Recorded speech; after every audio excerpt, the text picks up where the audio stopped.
Estamos observando una vista posterior de la escápula del lado izquierdo, donde vamos a poder resaltar algunos detalles importantes. El primero de ellos es la presencia de una espina denominada espina de la escápula. Esta espina de la escápula se aproxima hacia el borde medial, en donde podemos identificar nosotros una zona de configuración triangular, en donde se van a insertar algunas fibras, sobre todo las fibras medias del músculo trapecio. Vamos a poder también observar que esta espina de la escápula se encuentra implantada al cuerpo de la escápula, pero lateralmente se va a desprender del cuerpo de la misma, de esta cara, para formar esta estructura de forma aplanada de arriba hacia abajo, denominada acromio. Es importante la espina de la escápula y el acromion porque aquí vamos a encontrar dos músculos, como vamos a ver un poco más adelante. En su labio superior se va a insertar el músculo trapecio, son sus fibras superiores y parte de sus fibras medias. Y en el labio inferior de esta espina de la escápula va a presentarse el origen del músculo deltoides.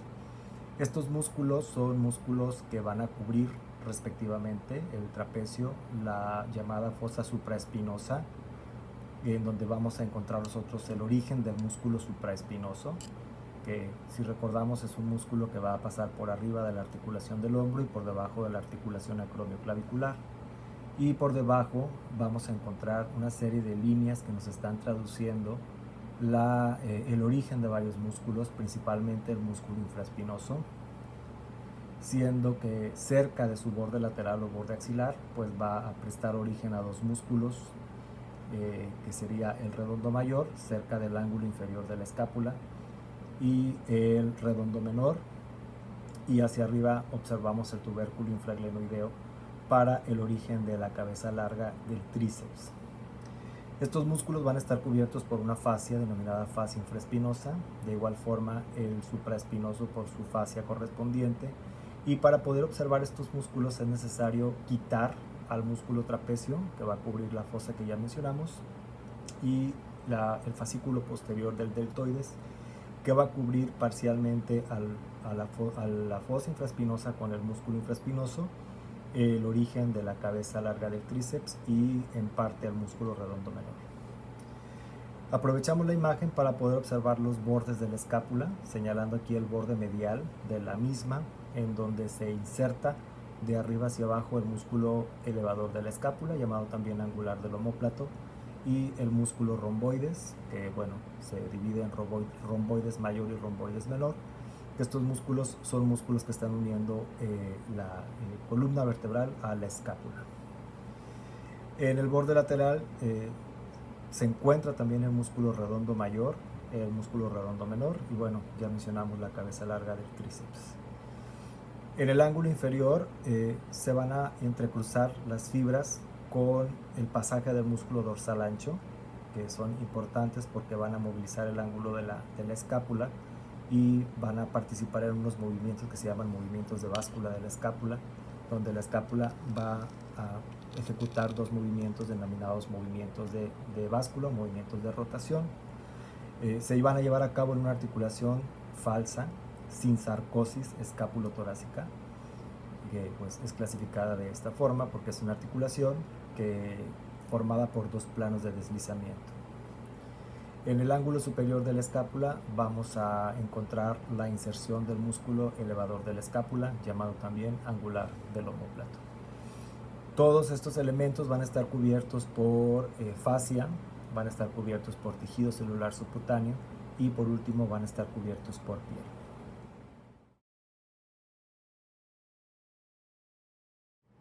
Tenemos aquí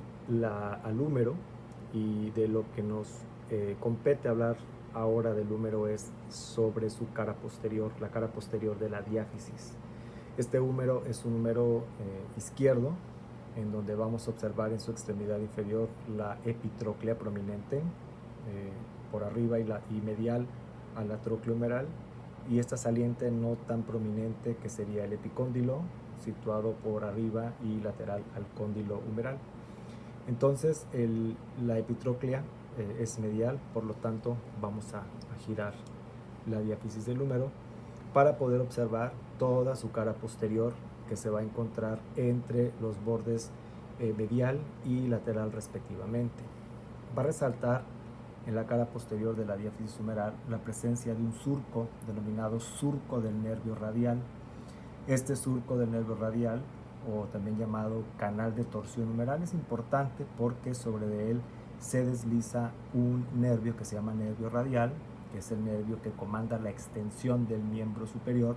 acompañado de una arteria denominada arteria braquial profunda, que es una rama de la arteria braquial. Van acompañadas de sus venas respectivamente, y bueno, aquí en los bordes lateral y medial respectivamente de la diáfisis humeral se van a insertar los tabiques intermusculares lateral y medial de la fascia braquial, que van a dividir esta región en una región posterior o compartimiento posterior, en donde se va a encontrar el músculo tríceps braquial.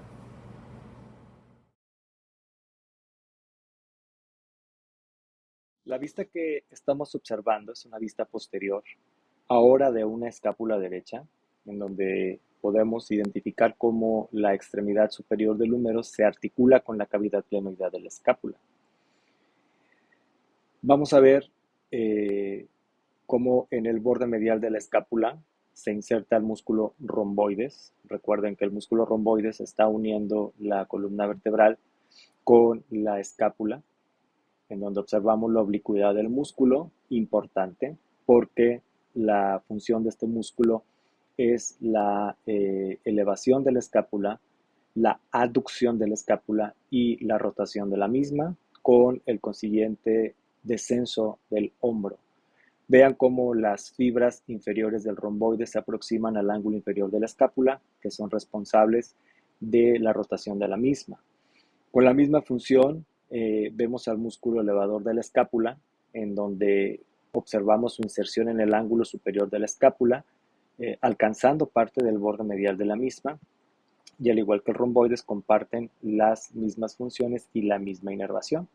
Nervio común para el elevador de la escápula y romboides, también llamado nervio dorsal de la escápula.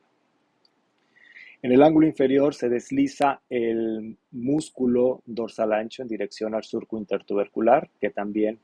participa en el movimiento de rotación de la escápula. Y en el borde superior observamos el origen de un músculo denominado homoyoideo. Fosa supraespinosa, vemos el origen del músculo supraespinoso en la fosa supraespinosa y en la fascia que lo cubre, que es la fascia supraespinosa, dirigido en posición horizontal hacia la parte lateral de la escápula, pasando por debajo de la articulación acromioclavicular, llamada también bóveda acromioclavicular, que sobremonta, dice el libro, la articulación del hombro, teniendo su inserción final en el troquíter. Tenemos al músculo infraespinoso, originado en la fosa infraespinosa, y en la fascia infraespinosa y en los tabiques intermusculares, que lo van a separar de los músculos redondos, observando cómo el tendón del músculo infraespinoso pasa por detrás de la articulación del hombro y termina insertándose en el troquíter o tuberosidad mayor. Vemos que en la fosa infraespinosa y en el borde lateral de la escápula se origina el músculo redondo menor, dirigido hacia arriba y lateralmente oblicuo para insertarse sobre la tuberosidad mayor. Estos tres músculos son músculos que toman su inserción en el troquíter humeral o tuberosidad mayor. Supraespinoso participando en la abducción del hombro, infraespinoso y redondo menor participando en el movimiento de rotación lateral del hombro. La inervación del supraespinoso e infraespinoso corre a cargo del nervio supraescapular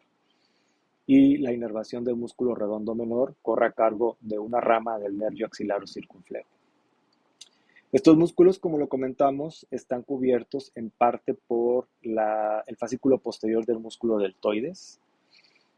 y el músculo supraespinoso va a estar cubierto por parte del fascículo superior y medio del músculo trapecio. Muy importante porque para poder visualizarlos en el cadáver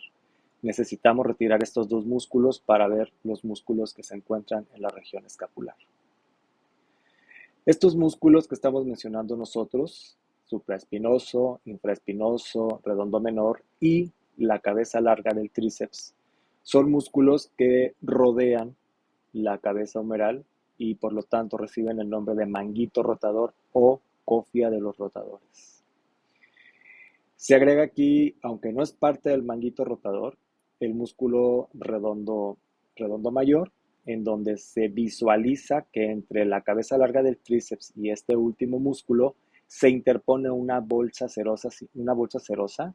cuya función es disminuir las fricciones entre los tendones de estos músculos, ¿sí? Se le denomina bolsa serosa del músculo redondo mayor. Por debajo de la articulación del hombro y entre los músculos redondo menor y mayor y la cabeza larga del tríceps medialmente y lateralmente el cuello quirúrgico, se va a encontrar un espacio denominado espacio axilar lateral o cuadrilátero de Belpo con la presencia de los elementos que estamos observando ahí, que sería el nervio circunflejo y la arteria circunfleja humeral posterior. Todos estos elementos cubiertos por el fascículo posterior del deltoides. Si nosotros hiciéramos un corte transversal de la diáfisis del húmero, vamos a poder observar que la diáfisis del húmero va a tener tres caras. Una cara anteromedial, una cara anterolateral y una cara posterior. Estas caras a su vez van a estar separadas por bordes, las dos caras anteriores por el borde anterior,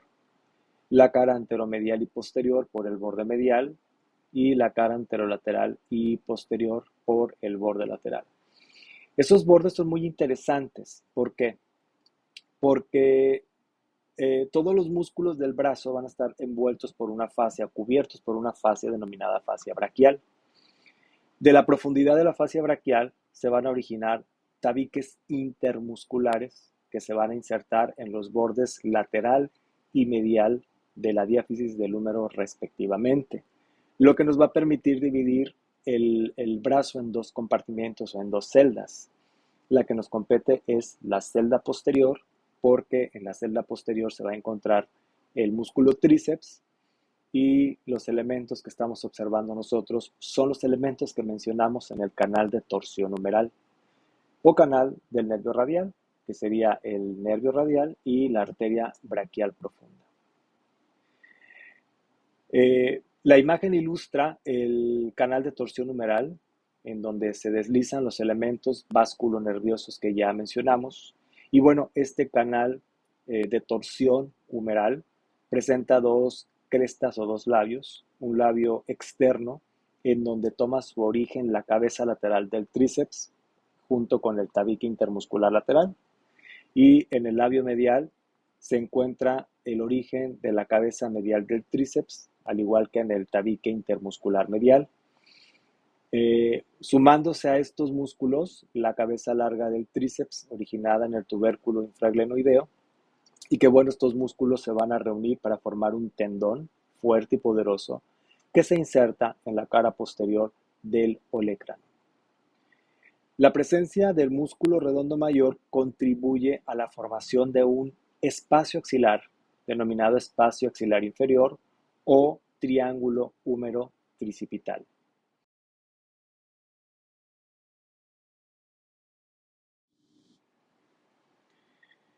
La imagen que estamos observando es una imagen tomada de la web y bueno, la imagen es interesante porque nos ilustra un círculo denominado círculo arterial periescapular. Este círculo arterial periescapular está formado por la anastomosis de varias arterias. Una de ellas, que es la que estoy señalando, es la arteria dorsal de la escápula y en el borde medial de la misma tenemos acá nosotros una arteria que se llama arteria circunfleja escapular, que se origina de la arteria subescapular, que a su vez es rama de la arteria axilar, y en el borde superior vamos a identificar una arteria que es la arteria supraescapular. En el caso de la arteria supraescapular y la arteria dorsal de la escápula son ramas arteriales provenientes de la arteria subclavia,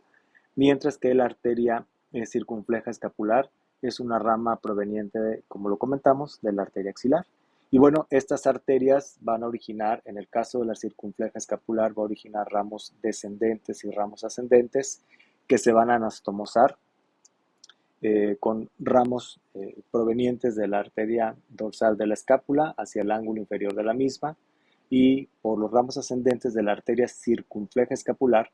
se van a anastomosar con la arteria supraescapular,